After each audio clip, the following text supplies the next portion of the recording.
The late afternoon sun faded behind the temple's tiled roof, leaving long streaks of golden light filtering through the ancient tree branches. Noah wandered past the kitchen, where the warm aroma of freshly baked pastries filled the air, wrapping around him like an invisible thread of temptation. His stomach growled.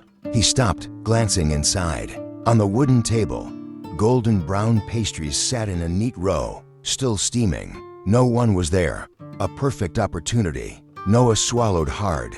He looked around once more, then slowly reached out, snatching one of the pastries and slipping it into his pocket. His heart pounded, but no one appeared. A mix of excitement and nervousness bubbled inside him. Stepping quietly into the courtyard, Noah settled under a tree where few people passed by. He pulled out the pastry, blew on it, and took a big bite.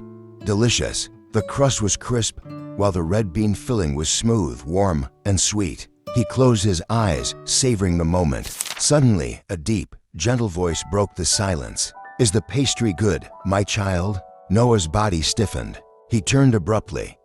The monk had been standing there all along, his eyes kind yet deep, as if they had already seen everything. Noah stammered, gripping the half-eaten pastry, unsure whether to hide it. But it was too late. Yes, it is." The monk did not scold him, nor did he ask where the pastry had come from.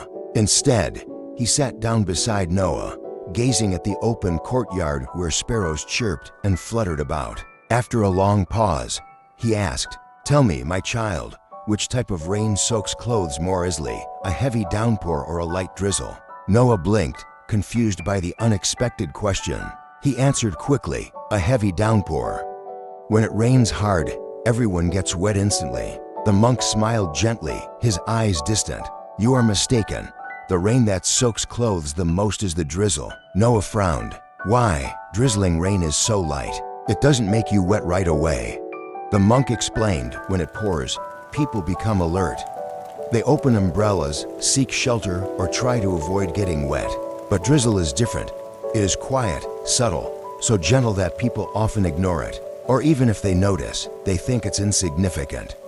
And so, they keep walking, letting tiny droplets seep into their clothes. By the time they realize it, they are already drenched." Noah sat still, a strange feeling creeping into his heart.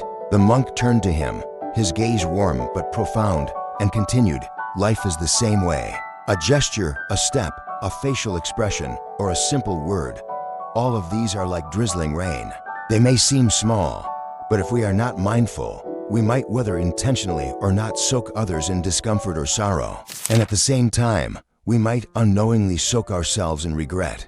Noah lowered his head, his fingers tightening around the fabric of his shirt. He looked at the pastry in his hands. Somehow, it no longer tasted as good as before. A heavy guilt welled up inside him. He swallowed hard and murmured, I'm sorry." The monk gently placed a hand on Noah's head, his touch as kind as his gaze. "Recognizing your mistakes and correcting them, that is what truly matters. Be mindful of the drizzling rain within your heart, my child." Noah took a deep breath. He stood up and hurried back to the kitchen, carefully placing the remaining pastry back on the table. Outside, a light drizzle had begun to fall, but within Noah's heart, the rain had already stopped.